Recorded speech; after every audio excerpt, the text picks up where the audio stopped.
In a village, there lived a boy named Rohan. Rohan was brilliant in his studies, and everyone praised his intelligence and sharp mind. But Rohan had one big weakness. He didn't use his time wisely. His days were spent playing with friends, gaming on his phone, and indulging in unnecessary chatter.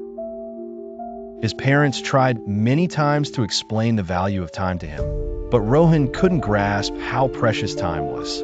He always thought, I have plenty of time. I'll do everything later. For now, let me enjoy life. One day, the annual exam results were announced at his school. This time, Rohan scored below average, far worse than expected. His teachers, who once praised him, were now disappointed. Even his friends started distancing themselves from him. When Rohan returned home, he saw his parents looking at his report card with visible disappointment in their eyes. Rohan felt angry at himself, but didn't know how to change his habits. That night, Rohan went to his grandfather, one of the most respected and wise elders in the village. Sitting by his side, Rohan shared his troubles. He said, "Grandpa, I don't understand why I failed this time, even though I'm a good student." His grandfather listened carefully and then smiled, saying, "Son, the problem isn't that you're not a good student. The problem is that you've taken time for granted. Time is very precious. If used properly, it can lead you to success, but if wasted, it will pull you back." Confused, Rohan asked, "But Grandpa, we always have time, don't we? I can always use it later, right?" Grandpa became serious and said, "No, son. Time is like the flowing water of a river.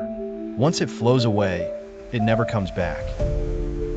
Let me tell you a story that will help you understand the value of time." Grandpa began, "A long time ago, there was a powerful king named Vikram. He had immense wealth, grand palaces, and countless servants. But Vikram had a habit of wasting his time on trivial matters. He would wake up late, spend time with his friends instead of attending court, and postpone every task saying, 'I'll do it tomorrow.'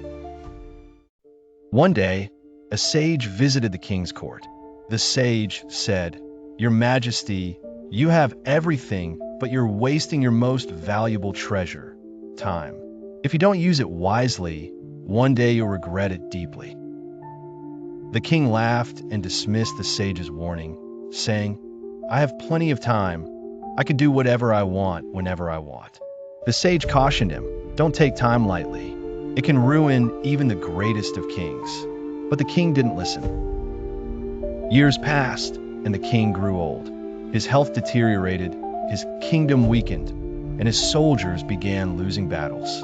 His people lost faith in him. It was then that the king realized he had wasted his time on meaningless things. He tried to find a sage to seek his advice, but the sage was nowhere to be found. The king regretted his actions, but time had slipped away. All his wealth and power couldn't save him. In the end, the king understood that time is the real treasure." Hearing this story, Rohan was deep in thought. For the first time, he realized how much precious time he had wasted.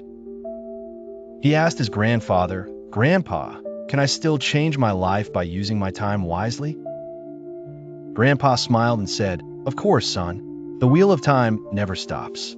If you start using your time wisely from today, nothing can stop you from achieving success. But remember, don't postpone anything to tomorrow. Do what you can today." From that day onwards, Rohan resolved to use his time effectively. He created a daily routine and allocated time for every task. He began waking up early, focusing on his studies and avoiding unnecessary distractions. Gradually, Rohan began to see the results of his efforts. In the next exam, he topped his class. Eventually, he became a successful businessman and inspired everyone with his lifestyle. Using time wisely is the key to success.